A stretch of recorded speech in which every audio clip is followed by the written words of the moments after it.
Shalom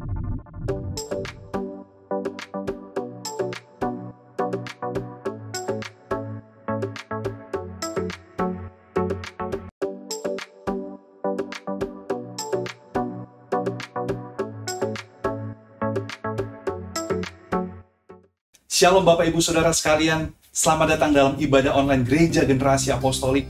Kami menyambut keluarga GGA yang terkasih maupun para jemaat dan teman-teman ibadah online yang setia mengikuti kami. Dan bagi Anda yang baru pertama kali mengikuti ibadah kami ingin berkenalan dengan Anda. Di layar kami tertera link FTV yang bisa dapat Anda isi. Dan tim kepemimpinan kami dengan senang hati ingin berkenalan dengan Anda. Bagi Anda yang memiliki anak yang berusia prasekolah sampai kelas 6 SD, dapat mengikuti ibadah anak kami di setiap hari Minggu jam 11 melalui Zoom.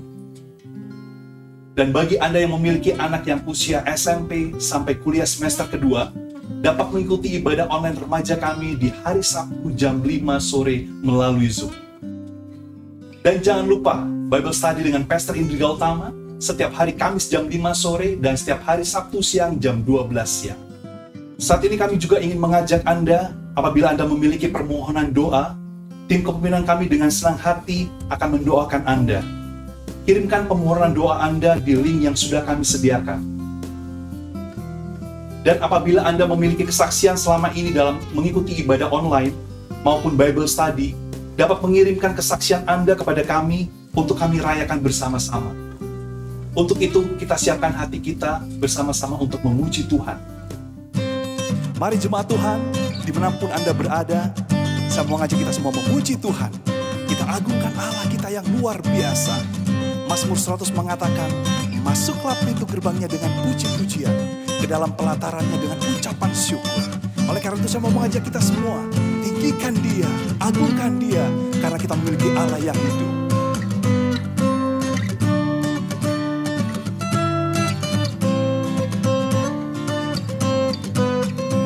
Sama-sama katakan, masuk hadiratnya dengan hati bersyukur. Masuk hadiratnya dengan hati bersyukur. Memuji Dia, memuji Dia. Masuk hadiratnya dengan hati bersyukur. Memuji Dia, memuji Dia. Beri puji dan hormat, tinggikan namanya. Yesus, Raja segala raja. Mari sama-sama katakan, masuk hadiratnya. Masuk hadiratnya dengan hati bersyukur. Memuji Dia, memuji Dia. Masuk hadiratnya dengan hati bersyukur. Memuji Dia, memuji Dia. Beri puji dan hormat, tinggikan namanya. Yesus, Raja segala raja. Mari sama-sama katakan, masuk hadiratnya. Masuk hadiratnya dengan hati bersyukur. Memuji Dia, memuji Dia. Masuk hadiratnya dengan hati bersyukur. Memuji Dia, memuji Dia. Beri puji dan hormat, tinggikan namanya. Yesus, Raja segala raja. Beri puji dan hormat dan kuasa bagi Dia. Yesus, Raja segala raja. Oh, oh, beri puji dan hormat dan kuasa bagi Dia. Yesus, Raja segala raja. Yesus, Raja segala raja.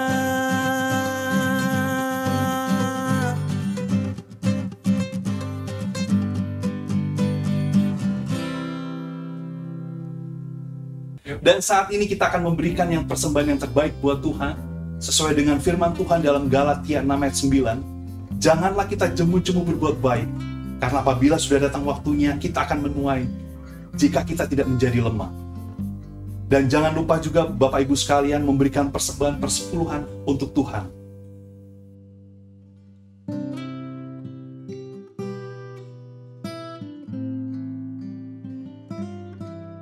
Dan sambil Anda memberikan persembahan, ada beberapa playlist yang akan kita doakan bersama-sama, yaitu kita akan doakan pemulihan kesehatan anggota jemaat yang mungkin saat ini juga terkena COVID. Dan juga kita doakan penyediaan Tuhan di tengah pandemi, bagi Anda yang sedang mengalami tantangan dalam keuangan atau sulit dalam mendapatkan pekerjaan. Bapak Ibu Saudara sekalian, mari kita sepakat berdoa, karena firman Tuhan mengatakan 2-3 orang sepakat dan Tuhan akan bekerja. Mari kita sama-sama berdoa. Bapa di surga, kami ucap syukur buat anugerah-Mu dan penyertaan-Mu, karena Engkau selalu menyertai kami di setiap musim hidup kami. Dan kami akan berdoa buat pokok-pokok doa kami saat ini Tuhan. Kami berdoa buat pemulihan kesehatan anggota jemaat yang mungkin saat ini juga terkena COVID. Kami kirimkan saat ini firman Tuhan, dan firman Tuhan akan menyembuhkan. Dan oleh bilur-bilur Yesus, penyakit telah disembuhkan. Dan kami akan melihat Tuhan kesehatan, kesembuhan akan terjadi saat ini di dalam nama Yesus. Kami juga berdoa Tuhan buat penyediaan di tengah pandemi. Engkau Allah yang mencukupi segala kebutuhan kami sesuai dengan kemuliaan-Mu. Dan saat ini Tuhan akan terjadi terobosan di dalam nama Yesus. Kami juga Tuhan berdoa Tuhan yang mengalami tantangan dalam keuangan, sulit untuk mendapatkan pekerjaan Tuhan. Kami berdoa saat ini, kami perkatakan bahwa terobosan akan terjadi. Terima kasih Bapa, setiap doa-doa kami Tuhan. Dan juga kami berdoa untuk yang memberi yang terbaik bagi Engkau Tuhan. Kami akan mengalami tuanya 30 kali lipat, 60 bahkan 100 kali lipat. Apa yang kami tabur Tuhan, Engkau akan memberikan tuanya yang luar biasa. Terima kasih Bapa, kami berikan segala pujian, kami berikan segala kemuliaan hanya bagi nama Tuhan Yesus. Di dalam nama Yesus. Amin.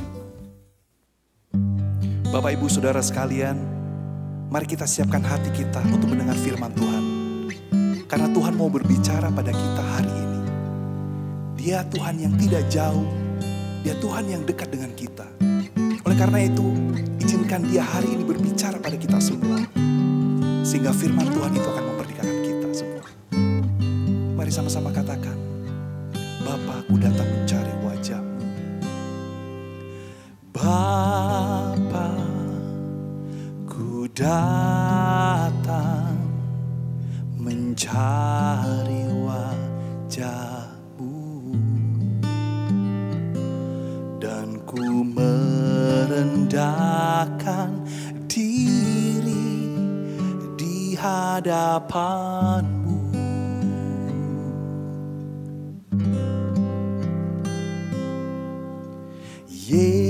Yesus, ku sambut uluran tangan-Mu.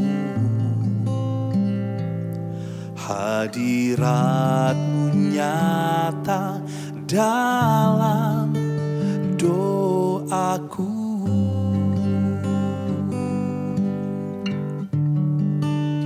Tuhan, Engkau tak jauh, bahkan dekat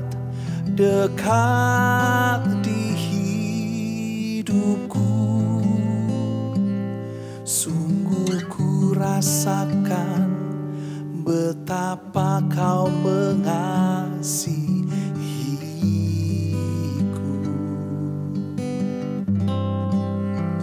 Tuhan, Engkau tak jauh, bahkan dekat di hatiku. Sungguh ku sadari betapa ku merindukan-Mu.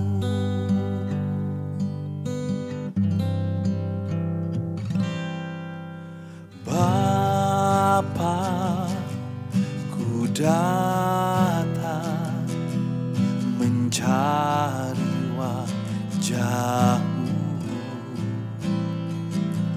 dan ku merendahkan diri hadapan-Mu.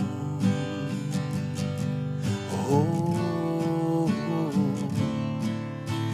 Yesus, ku sambut uluran tangan-Mu. Hadirat-Mu nyata dalam doaku.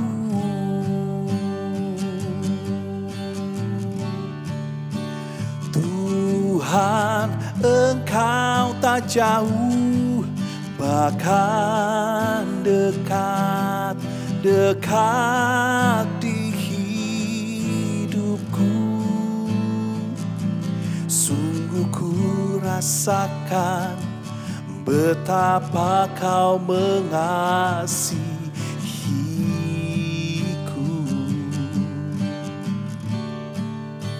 Tuhan, Engkau tak jauh, bahkan dekat, dekat di hatiku. Sungguh ku sadari betapa ku merindukan-Mu. Tuhan, Engkau tak jauh, bahkan dekat, dekat di hidupku. Sungguh ku rasakan betapa Kau mengasihiku. Oh, Tuhan, Engkau tak jauh, bahkan dekat, dekat di hatiku. Sungguh ku sadari betapa ku merindukan-Mu.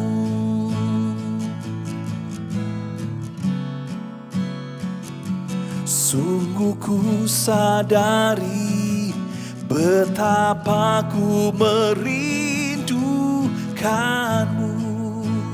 Sungguh ku sadari Tuhan, sungguh ku sadari betapa ku merindukan-Mu.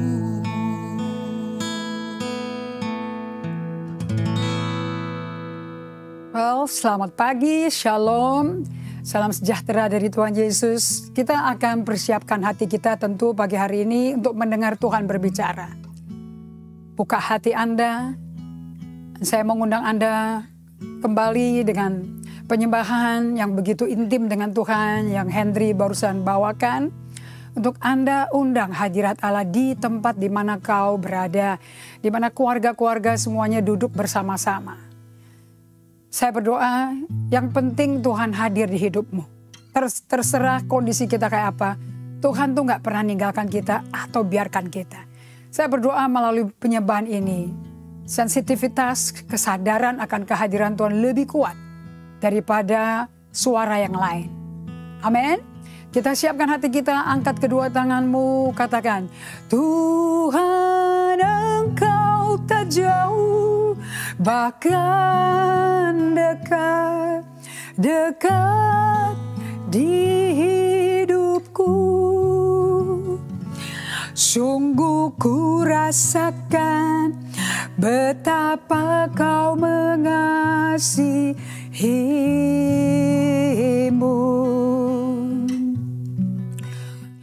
Tuhan, Engkau tak jauh, bahkan dekat, dekat di hidupmu. Sungguh ku sadari betapa Kau mengasihiku. Tuhan, Engkau tak jauh, bahkan dekat, dekat di hatiku. Sungguh ku sadari betapa ku merindukanmu. Oh Tuhan, Engkau tak jauh, bahkan dekat, dekat di hidupku. Sungguh ku sadari betapa Kau mengasihiku.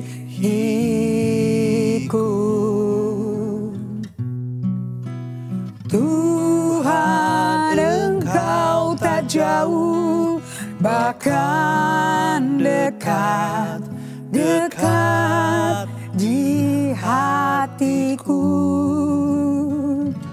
Sungguh ku sadari betapa Kau merindukanmu. Sungguh Kau sadari, sungguh ku sadari betapa ku merindukanmu.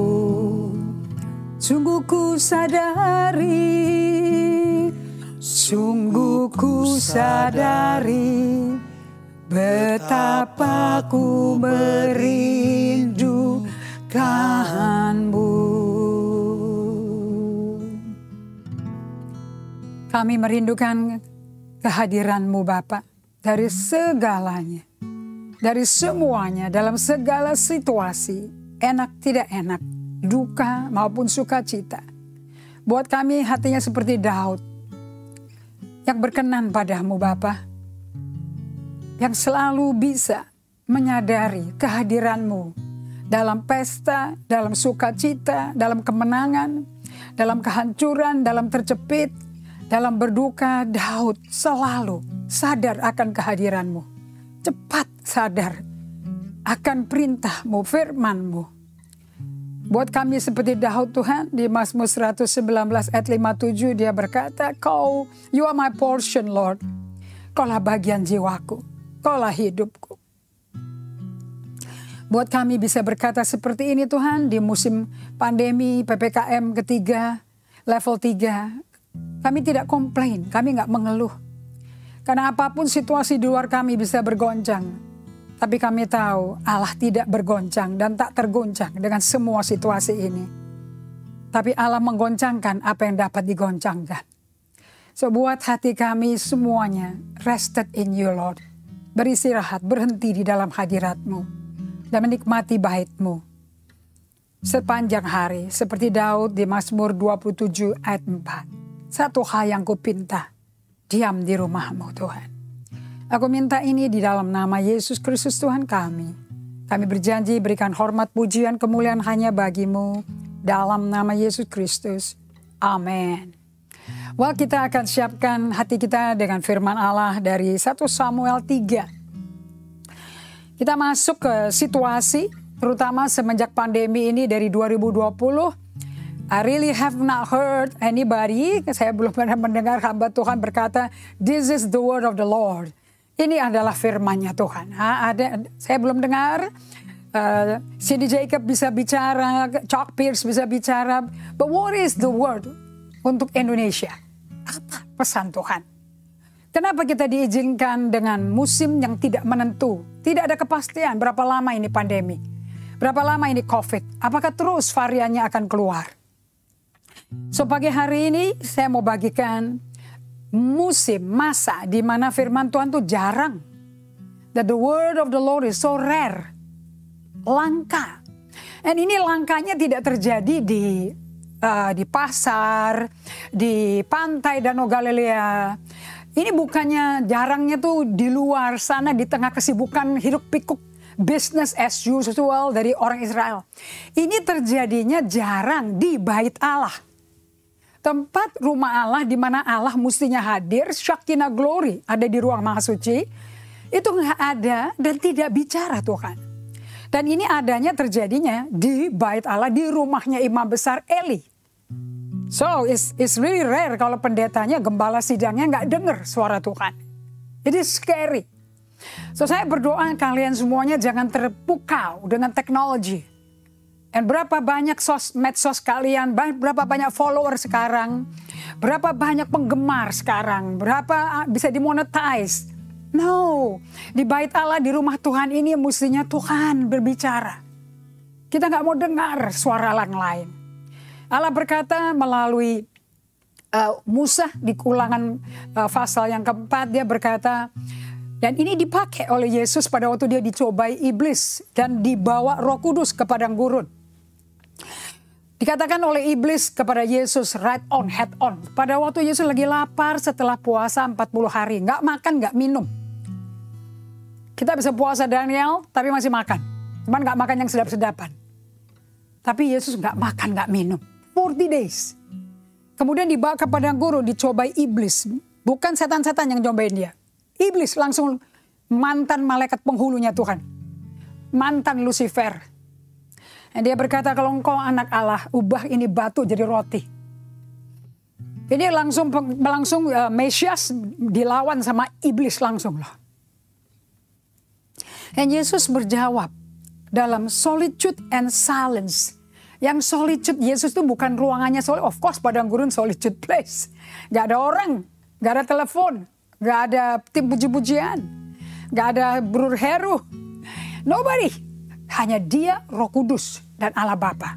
3 in 1. Harmonisasi di padang gurun sendirian. Dan dia berkata, ada tertulis. Manusia tidak makan dari roti saja. Tapi dari setiap perkataan yang keluar dari mulut Bapa. Bahasa Inggrisnya bagus sekali. Karena langsung menusuk. Bisa meresap karena you know it's present tense langsung. For man shall not eat by bread alone. But by every word that proceeds. P-R-O-C-E-E-D-S. Proceeds out of the mouth of the Father. Kita nggak hidup dari makanan enak. Kita hidup dari setiap perkataan yang keluar dari mulut Allah Bapa. Itu kata-kata itu bukan dari khotbah saya sebetulnya. Mestinya langsung ke kalian. So, gereja yang nggak melatih mendengar suara Tuhan dan hidup berdiam. In silence, in stillness, centering to God. Is a church seperti kondisi zaman imam besar Imam Eli. Yang anak-anaknya Hofni Pinehas di 1 Samuel 2 ayat 11 sampai ayat 30-nya. You know, mereka nggak mengindahkan Tuhan. Bahasa Inggrisnya dia dishonor God. So semua persembahan yang dibawa orang Israel jauh-jauh dari segala macam kota ya. Dari perkebunan mereka, pertanian mereka bawa buah sulung, mereka bawa persembahan korban tebusan dosa, korban bakaran melalui hewan-hewan yang dibawa dari peternakan mereka. Itu diambil dagingnya. Imam-imamnya nggak menghormati Tuhan lagi. Imam Eli nggak menghormati Tuhan. Jadi anaknya nurun. Nah, di situ dikatakan situasi seperti itu. Allah murka sama Imam Eli. Anda bisa baca sendiri. Karena kau nggak menghormati aku dan nggak menghormati batasan persembahan yang musuhnya milik Allah. Karena itu korban kan milik Allah. Dan mana yang boleh buat Imam suku Lewinya. Yang melayani di bait Allah hanya boleh suku Lewi. Nggak boleh suku yang lain. Ternyata anak-anaknya Imam Eli merampok persembahan itu.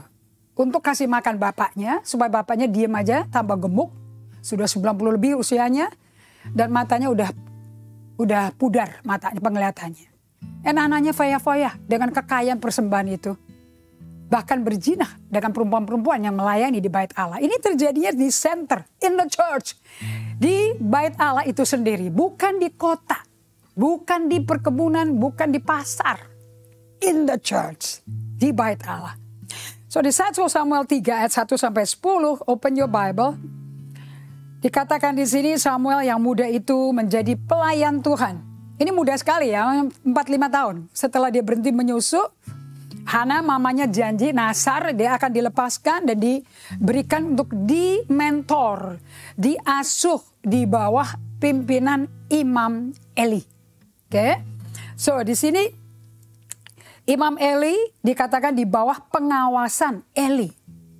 anybody yang mau dimuridkan mesti ada covering. Dan saya senang sekali hari ini Pastor Naomi Daudi kembali covering saya and covering Gereja Generasi Apostolik. So I'm not walking by myself. Saya nggak mau jadi orang self-righteous. I'm under a covering of leader. Dengan rasul, urapan jabatan rasul menaungi saya. So pada masa itu firman Tuhan jarang sekali.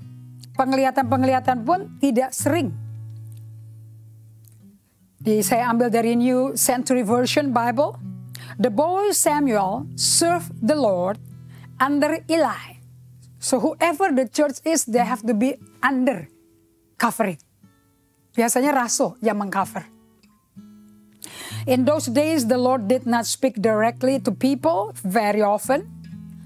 There were very few vision. Jadi dikatakan di sini sebagai amplify ya bahasa Indonesianya. Penglihatan aja udah jarang.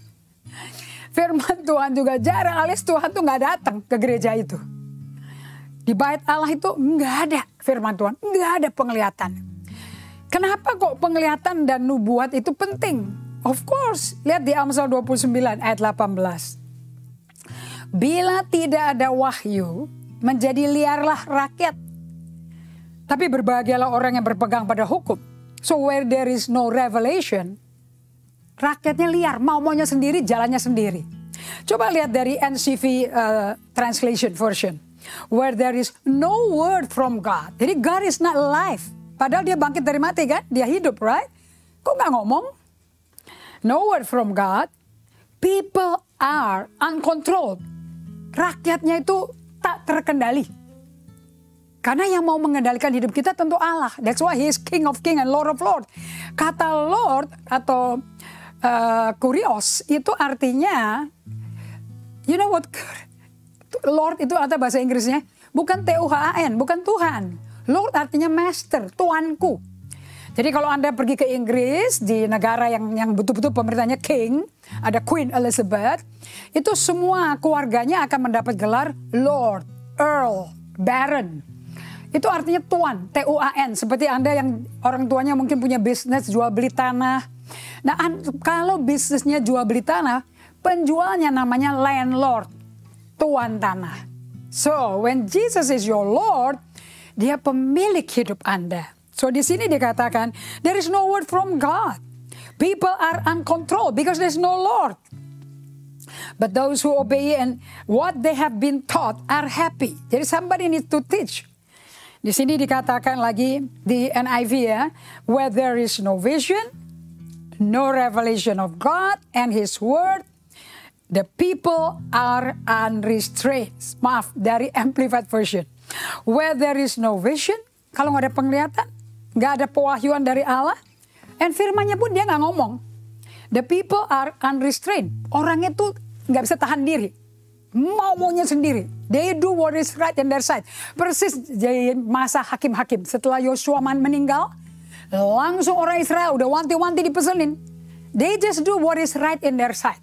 Makanya Tuhan tidak, karena Tuhan ditolak untuk menjadi raja, basically yang sakit hati itu Allah. Because God is kick out.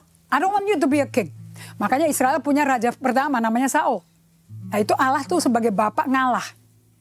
Jadi walaupun dia king, dia nggak pakai tangan besi loh. Oke, rakyatnya anak-anakku mau ada raja, fine.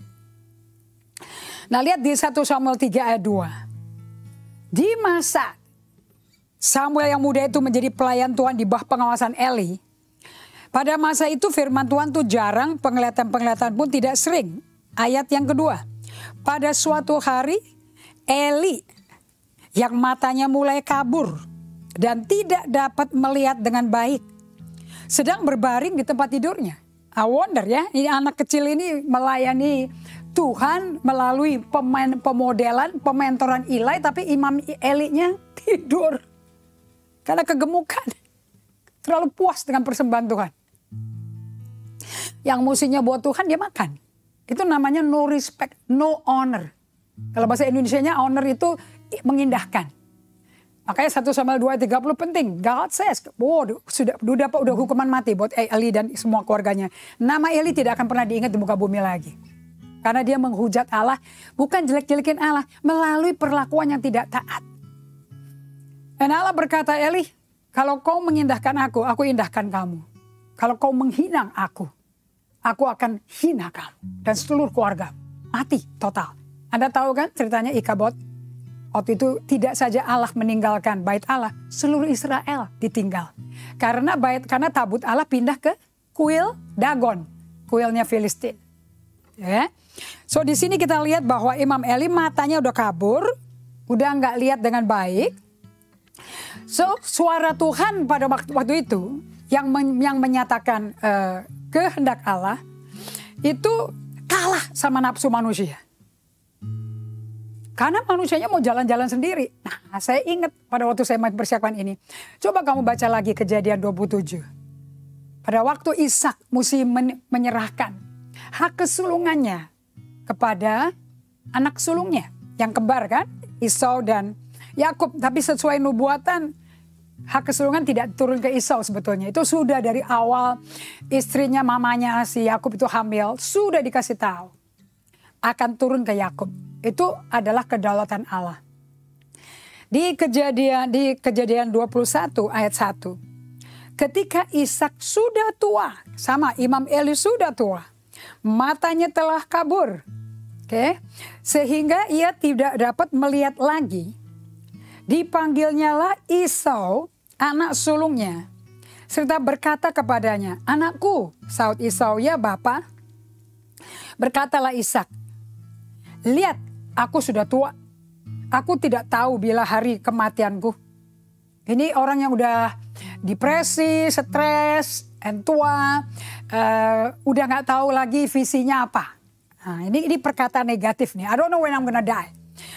Maka sekarang ambillah senjatamu, tabung panah dan busurmu. Pergilah ke padang dan burulah bagiku seekor binatang. Karena Esau pemburu. Olahlah bagiku makanan yang enak. Biasanya pemburu jago masak. Jadi makanya koki-koki itu banyak yang laki soalnya. Seperti yang ku gemari. Berarti Esau tahu favorite dish dari papinya itu apa. Sesudah itu bawalah kepadaku. Supaya aku makan. Agar aku memberkati engkau sebelum aku mati. Jadi ada transaksi di sini. Kau berkati aku dengan makanan yang ku gemari. Kau cari binatang hewan di tempat pemburuan yang paling masih hidup, yang fresh. Sesudah itu aku kasih kamu hak kesulunganmu. Transaksional hubungannya. Nah, saya ambil dari Amplified Version of the Bible ya. Now when Isaac was old and his eyes were too dim to see. Dim itu udah redup. Imam Eli matanya redup. Anda mau tahu kenapa penglihatan gak ada di bait Allah? Kenapa suaranya Tuhan ngomong gak ada? Karena lampu pelita kaki Dian di ruang kudus sudah hampir pudar. Hanya dim aja. Ya asal nyala aja. Karena imamnya pada sibuk ngambil persembahan rakyat. Yang sebetulnya milik Tuhan loh. Dirampok loh itu. And now when Isaac was old and his eye were too dim to see, he called his elder favorite son. Tuh Esau itu favoritnya. Walaupun Allah telah menunjuk Yakub yang akan menerima hak kesulungan. Ini kembar ya. And said to him, my son. And Esau answered him, here I am. Isaac said, see here, I'm old. I do not know when I may die. Kalau orang tua udah ngomong kayak gini, udah memang kebir mati. Useless, my life is useless already. So now, please take your hunting gear, your quiver of arrows, and your bow, and go out into the open country and hunt game for me. Game itu ayam-ayaman. Apa ya bahasa Indonesia yang sopannya? Jenis ayam lah ya. Unggas kalau nggak salah ya. And make me a savory and delicious dish of meat, the kind I love, and bring it to me to eat, so that my soul may be blessed. You as my firstborn son before I die. I will bless you, my firstborn son, before I die. Jadi ini orang udah siap mati. Nah sekarang kita refer back di 1 Samuel 3 ayat 3. Lampu rumah Allah belum lagi padam. Kalau sampai dinyatakan grammarnya seperti ini berarti udah hampir padam dong. Makanya Tuhan gak hadir. Anda tahu kan di ruang kudus ada roti 12 suku, ada mana, ada kaki dian. Itu sudah pudar semua. Berarti gak ada penyembahan, gak ada yang makan. Roti itu roti hidup. Gak ada yang makan roti hidup, gak ada yang makan firman. Gak ada orang menyembah, makanya lampunya pudar. Apakah kehidupan rohanimu sudah pudar? Apakah mata rohanimu sudah mulai gelap?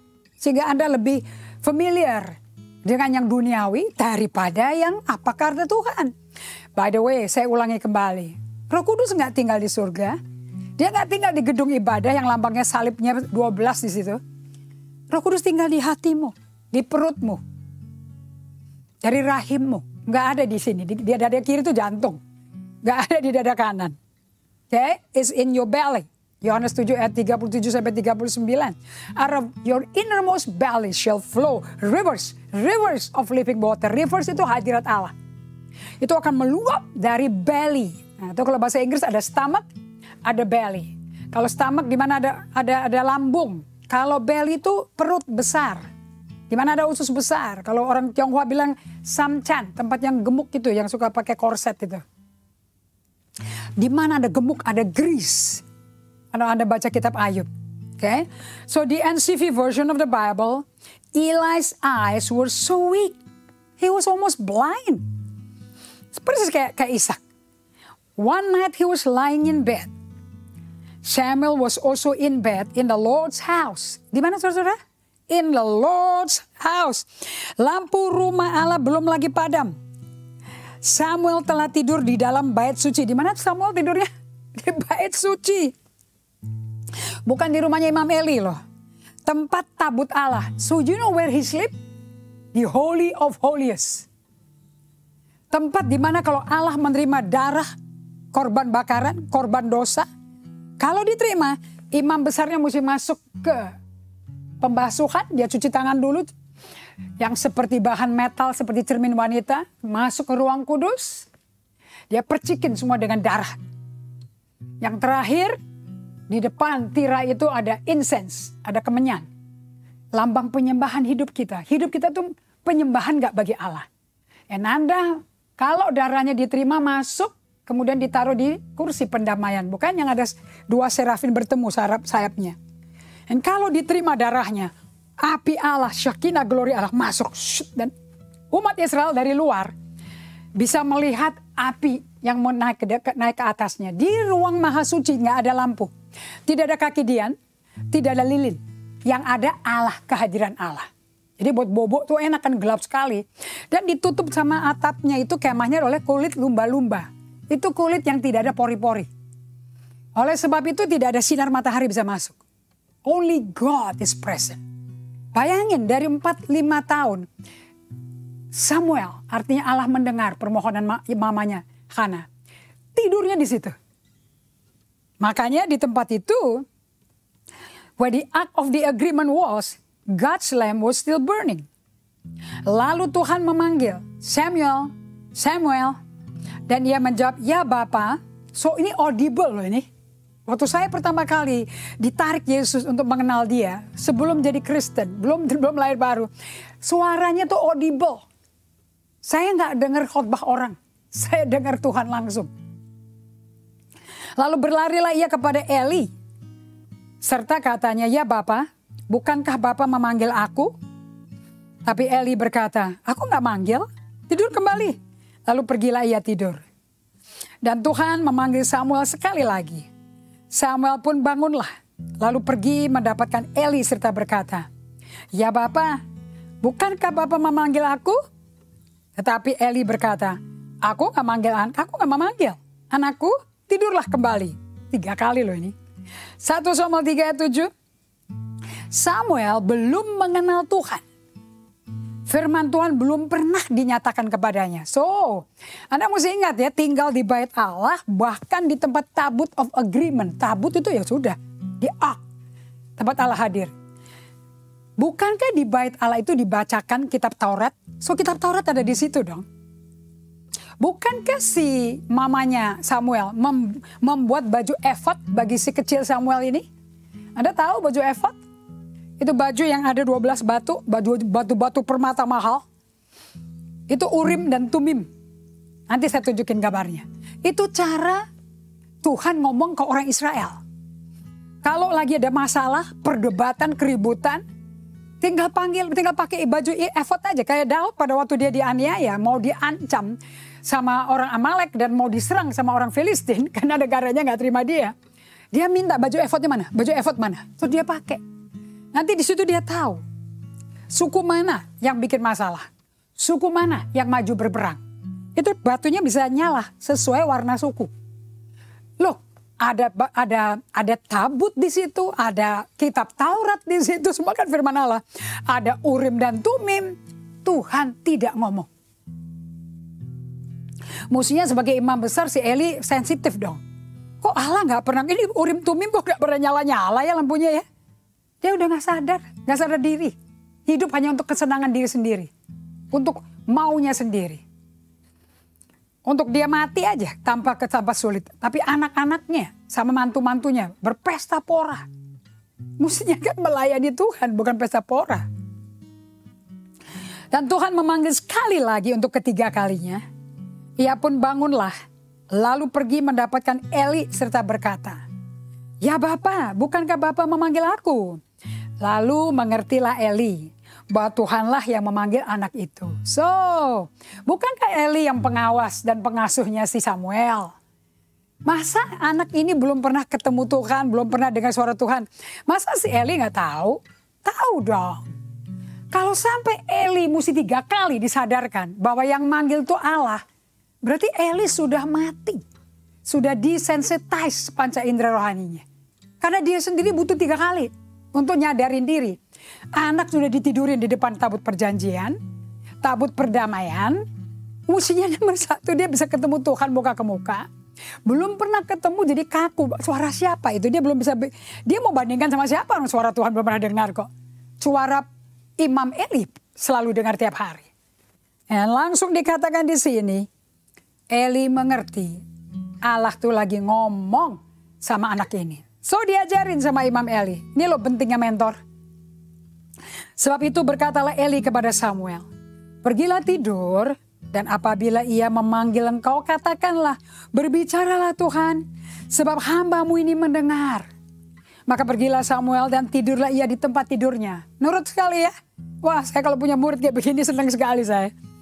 Lalu datanglah Tuhan, berdiri di sana. Wow. Datanglah Tuhan, stand there. Dan memanggil seperti yang sudah 3 kali kan. Ini keempat ini. Samuel. Dan Samuel menjawab, "Berbicaralah sebab hamba-Mu ini mendengar." Ini loh yang namanya miliki iman seperti anak kecil. Bukan kelakuannya kayak anak kecil. Miliki iman seperti anak kecil. Percayanya cepat. Gak banyak pertanyaan. Dan tidak mempertanyakan Imam Eli. Did you see? Samuel kecil gak mempertanyakan Imam Eli. Nurut. Dan ayat 11. Lalu berfirmanlah Tuhan kepada Samuel, "Ketahuilah, aku akan melakukan sesuatu di Israel. Sehingga setiap orang yang mendengarnya akan bising kedua telinganya." Kalau Allah memberikan pesan khusus kepada imam yang hidupnya sudah nggak pantas, nggak senonoh, dan nggak hormati Tuhan, ngapain jadi imam besar ya? Kalau nggak suka peraturannya Tuhan sebagai suku Lewi, ya udah drop aja jabatannya gitu loh. Jangan tetap tidur-tiduran menikmati apa yang umat Tuhan hormati Tuhan, tapi nggak dihormati imam yang bekerja. Namun Eli tetap melakukan apa yang dia biasa lakukan. Kayak rutinitas gitu loh, kerja di bait Allah. Kita baca di 1 Samuel 3 ayat 15-17. Samuel tidur sampai pagi. Kemudian dibukanya pintu rumah Tuhan. Samuel segan memberitahukan penglihatan itu kepada Eli. Segan itu takut. Ini bahasa sinonim. Takut, sungkan, segan. Karena pesannya Tuhan mengerikan. Ya itu tadi di 1 Samuel 2 ayat 27 sampai ayat 36. Hancur keluarganya Imam Eli. Dibunuh habis. Oke, mantunya melahirkan anak. tabut Allah udah meninggalkan Israel. Wah, kalau Allah ninggalin Israel, Anda udah harakiri tuh. Di 1 Samuel 3:15, Samuel tidur sampai pagi, dibukanya pintu rumah Tuhan. Samuel tuh takut, kok begini, beritanya kayak gini ya. Anda mau tahu berapa tahun anak ini? 4 years. Memberitahukan penglihatan itu kepada Eli. Tapi Eli memanggil Samuel, katanya, Samuel, anakku. Jawab Samuel, ya Bapa. Kata Eli, apakah yang disampaikannya kepadamu? Janganlah kau sembunyikan kepadaku. Kiranya beginilah Allah menghukum engkau, bahkan lebih lagi daripada itu. Jika engkau menyembunyikan sepatah kata pun kepadaku dari apa yang disampaikan Tuhan kepadamu itu. Dan Samuel semakin besar dan disampaikan ya. Dan Eli menerima aja. Ya memang layak aku dihukum. Karena memang udah berkali-kali melalui abdi lain tapi gak direwes. Dia cuma negur, anaknya negur tapi gak bertindak. Allah berkata, kamu kok gak marahin anakmu? Dan singkirkan mereka. Kok cuma dikasih tahu, nak, kalau kamu dosa sama papa gak apa-apa, dosa sama orang gak apa-apa. Papa bisa berdiri sebagai pendoa syafaat. Tapi kalau kamu melanggar Tuhan langsung, aku mau doain apa? Karena kamu urusannya sama Tuhan langsung. Sekarang kita melihat bagaimana Samuel beda sama Hofni, Pinehas, dan Imam Eli, keluarganya. Dua-duanya ini, dua kelompok ini tinggalnya di bait Allah loh. Jadi Anda bisa berdosa loh di bait Allah. Tapi untuk waktu yang sudah ditentukan. Nggak selamanya. Sementara di tengah-tengah orang yang berzina, orang-orang yang tidak menghormati Tuhan, Samuel tetap hormati Tuhan. Hebat ya. Itu pilihan kok. Samuel semakin besar dan Tuhan menyertai dia. Tidak ada satupun dari firman-Nya itu yang dibiarkannya gugur. Not one, fall to nothing.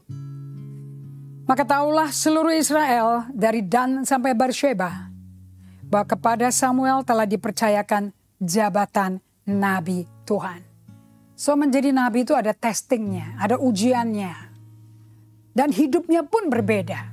Saya ngajarkan untuk bisa emosinya sehat dan rohaninya dewasa, Anda mesti praktek dan create a new habit, namanya day by day. Anda mesti ciptakan. Ini kalau mau belajar bahwa ini betul apa tidak, semua firman Tuhan menciptakan habit. Karena habit yang baru menentukan hidup barumu terjadi. Karena kita adalah manusia of habit. We are being of habits. Kalau Anda nggak mengikuti habitnya Tuhan, makanya coba contoh. Yosua 1 ayat 8. Jangan kau lupa perkatakan kitab Taurat Tuhan. Renungkan pagi, siang, malam. Maka langkahmu tidak akan menyimpang dari Taurat itu. Dan kau akan hidup sukses dan makmur. Itu sukses dan makmur itu bukan karena baca ayat sekali. Tapi you create a habit. Kalau tiap pagi, siang, malam. Kamu create a habit kayak saya. Day by day, bangun pagi 4:30. Duduk langsung berdiam. And I said, Lord, ini aku, anakmu. Aku butuh hadirat. Aku hirup kasih-Mu. Saya hirup napas Allah, saya hitung 5. Diam aja. Saya tidak ngomong, gak berdoa, minta-minta, gak ada. Because Tuhan minta kita berada bersama Dia dulu. Baru bisa dialog. Dan hadirat Tuhan akan mengisi jiwa kita semakin hari, semakin banyak. Karena datang minta diisi. Yang kemudian ada exhale. Semua yang tidak dari Yesus kamu buang. Kamu hembuskan keluar. Hitungan 5. Naik lagi. Nanti siang lakukan lagi. Sore lakukan lagi. Malam lakukan lagi. Anda bisa lakukan di toilet kalau Anda di kantor. Kalau Anda di rumah sambil masak, tarik napas sebentar, diam sebentar. Semua ART Anda akan hormati majikannya kok. Anak-anak lihat mama lagi ngapain. Mama lagi berada bersama Tuhan. Kamu ikut yuk. Lama-lama jadi budaya di rumah. If you do that day by day. Anda akan hidup sebagai ciptaan baru di dalam Kristus. Yang lama berlalu, yang baru sudah datang. Kata berlalu tuh gak instan loh, progresif. Kenapa manusia lamanya itu mesti berlalu? Karena kita lahir dari kebiasaan orang tua kita. Kebiasaan sekolah kita. Kebiasaan tempat kerja kita. Suka apa gak suka? Yang penulis daripada Atomic Habit, James Clear, yang diundang oleh Craig Groeschel, The Habit of a Leader. A leader is a man of habit. Cuman habit yang baru, habitnya Yesus. Bukan habit lama. Kalau Anda nggak mau memperbaharui dengan habitnya Yesus, automatically Anda akan bikin decision based on the old habit. Nggak mungkin nggak? Nah, so di sini Samuel makin besar dan Tuhan menyertai dia. Tidak ada satupun dari firman-Nya yang dibiarkan gugur. That's a habit. Itu bisa kayak gitu karena dia ciptakan habit. Makanya tinggalnya tidak di satu tempat tidur sama Imam Eli. Enggak satu kos sama Hofni Pinehas. Di bait Allah, di tabut Allah. It's a habit to be with the presence of God. Maka taulah seluruh Israel, dia adalah dari Dan sampai Barsheba. Dia nabi Tuhan. Dan Tuhan selanjutnya menampakkan diri di Silo. Sebab ia menyatakan diri di Silo kepada Samuel dengan perantaraan firman-Nya. Dari mana Anda tahu Tuhan hadir? Firman-Nya keluar datang. Silo adalah tempat di mana hadirat Allah bertumpul dengan umat-Nya. Saya mau ingatkan pada saudara semuanya. Ini di musim pandemi kalau Anda nggak suka dengar Tuhan langsung. Anda nggak dapat visi langsung. Wah bahaya loh. Karena itu cara Tuhan ngomong sama kita. Dan itu dikumandangkan oleh Rasul Petrus. Pada hari Pentakosta, pencurahan Roh Kudus, 50 hari setelah Yesus disalibkan, bangkit dari mati. Nah, turunlah Roh Kudus. Kemudian orang-orang Farisi pada bilang yang mencemooh dan menyalibkan Yesus, inilah yang disebut oleh Nabi Yoel. Di akhir zaman akan dicurahkan Rohku kepada setiap manusia. Orang-orang akan bernubuat, teruna bernubuat, orang tua mendapat mimpi, anak-anak kecil bernubuat. So that's the way Marilyn Hickey ajarkan. Itu cara Roh Kudus ngomong ke kita. So Anda jangan nolak bagaimana Tuhan datang. Kalau Tuhan datang pakai penglihatan ya terima. Tuhan datang melalui nubuat ya terima. Oke. So jangan padamkan roh, jangan anggap rendah nubuat. Don't despise kalau bahasa Inggrisnya. Yoel 2, 28, 29, ini cara Tuhan bicara. Kemudian daripada itu akan terjadi. Bahwa aku akan mencurahkan rohku ke atas semua manusia. Anakmu laki-laki perempuan akan bernubuat. Orang tua akan mendapat mimpi. Teruna mendapat penglihatan. Juga ke atas hambaku laki-laki perempuan kucurahkan rohku pada hari itu. Tidak saja Allah berfirman melalui Roh Kudus, Taurat langsung. Lihat dong. Lihat nih baju imamnya. Ini bajunya si Samuel kecil nih. Tiap hari. Maminya tiap tahun bikin baru. Anda lihat ada batu 12 itu 12 suku Israel. Jadi tahu yang dipilih maju ke depan Yehuda, nanti batunya nyala. Bagaimana kalau nubuat penglihatan nggak diterima? Coba kalau Allah ngomong pakai umim dan turim, lebih ngeri lagi nggak tuh? Banyak orang nggak suka cara Tuhan ngomong. Sampai diabaikan pesan Tuhan. Diabaikan visi Tuhan.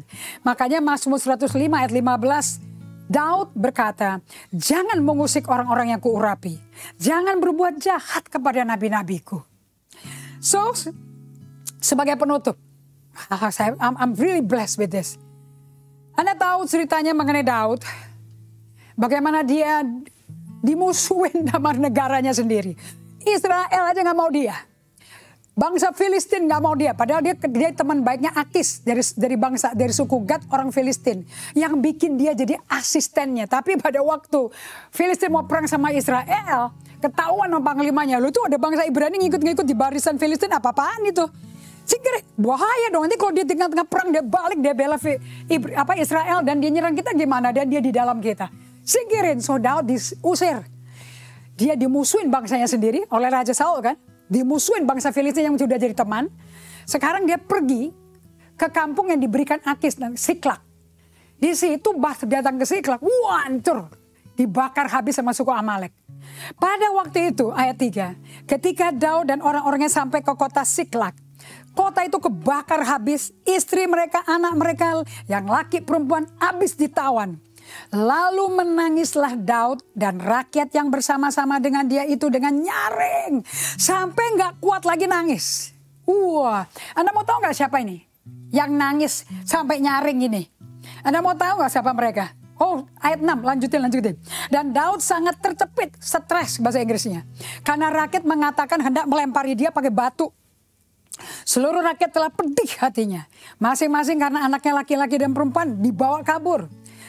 Look at what God is doing. Tetapi Daud menguatkan kepercayaannya kepada Tuhan Allahnya. Orang yang mesti menguatkan kepercayaannya berarti nggak ada iman. David was depleted of faith. Gak ada iman sama sekali. And you know what yang dia lakukan di ayat 8? Kemudian bertanyalah Daud kepada Tuhan. And then bertanyalah Daud. Kalau bahasa Inggrisnya, and then David inquire of the Lord. Maju gak? Serang gak? So Daud sebagai pemimpin dirajam batu, pemimpin bodoh, lo bikin keputusan salah lo. Sampai habis anak kita terculik, istri terculik, harta kita habis. Gimana ini kamu?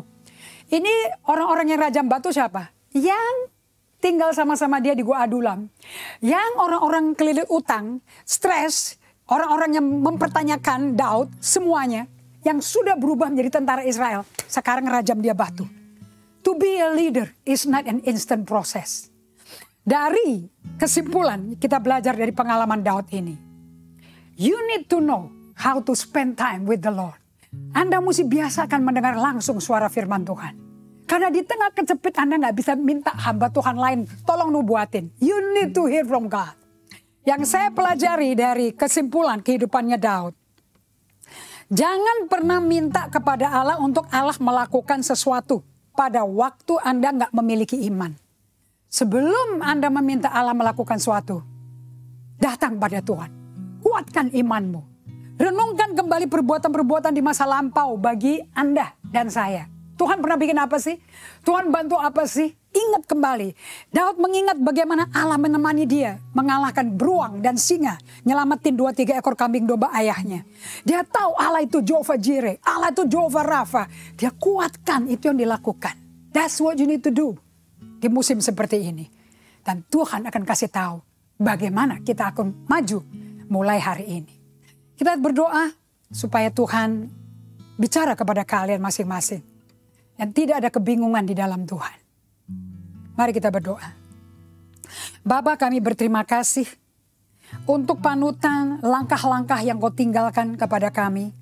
Apapun yang terjadi, the Bible is the word of truth. Alkitab adalah kitab kebenaran. Alkitab adalah firman-Mu. Firman-Mu adalah Engkau sendiri. Dan Kaulah kebenaran. Yesus, Kaulah jalan kebenaran dan kehidupan. Tidak ada satu orang datang ke Bapa kecuali melalui Engkau. Biarlah di musim ini kita datang. Ikutin jalannya Yesus. Adaptasi. Imitate jalannya Yesus. Imitate Daud. Kemudian baru tanya Tuhan. Mau bagaimana Tuhan? Aku minta langkah ini ditiru. Kehidupan mendengar suara Tuhan itu mutlak yang utama. Di musim seperti ini. Kami berikan berkat, harapan, kasih, iman turun ke umat-Mu semua Tuhan. Di dalam nama Yesus Kristus kami berdoa mengucap syukur. Dan kami berikan pujian kemuliaan hanya bagi-Mu. Dalam nama Yesus. Amin. Saya mau lepaskan berkat bagi Anda semua dan saya berdoa. Apapun yang Anda sedang alami, yang sedang rasakan, yang sedang hadapi. Look, the Bible is the way. Tidak ada jalan lain. Kita akan berjumpa lagi di hari Minggu depan. Dan Anda bisa praktekkan ini dan kirim kesaksian. Bagaimana Tuhan menjawab seperti Daud dijawab Tuhan. Anda minggu depan kalau bisa saya lanjutin ini. So beautiful. Ngeri. Gak gampang jadi pemimpin yang Tuhan angkat. Terimalah berkat ini saat ini. Supaya seminggu ini Anda betul-betul disertai Tuhan. Allah Immanuel tidak meninggalkan Anda atau membiarkan Anda. Angkat tangan Anda, buka hatimu, terima berkat ini. Tuhan memberkati engkau dan melindungi engkau. Tuhan menyinari engkau dengan wajahnya dan memberi engkau kasih karunia. Tuhan menghadapkan wajahnya kepadamu dan memberi engkau damai sejahtera. Terima berkat ini. Di dalam nama Yesus aku berdoa dan mengucap syukur. Amin. Jangan lupa praktekkan, karena tanpa dipraktek Anda gak ciptakan new habit. Amin. Kita tutup dengan pujian ini lagi dari hati yang sungguh-sungguh mencintai Tuhan. Amin. Bapa, ku datang mencari wajah-Mu. Dan ku merendahkan diri di hadapan-Mu.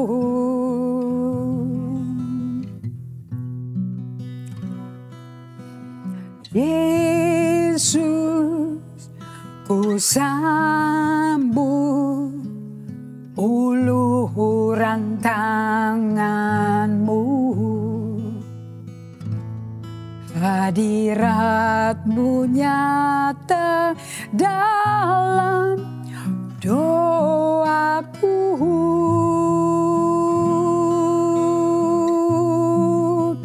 Tuhan, Engkau tak jauh, bahkan dekat, dekat di hidupku.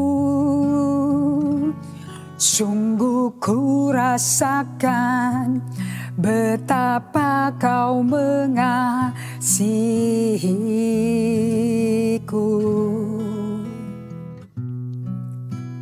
Tuhan, Engkau tak jauh, bahkan dekat, dekat di hatiku.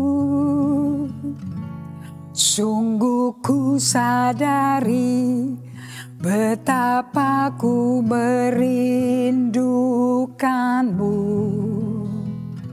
Sungguh ku sadari, sungguh ku sadari betapa ku merindukan-Mu.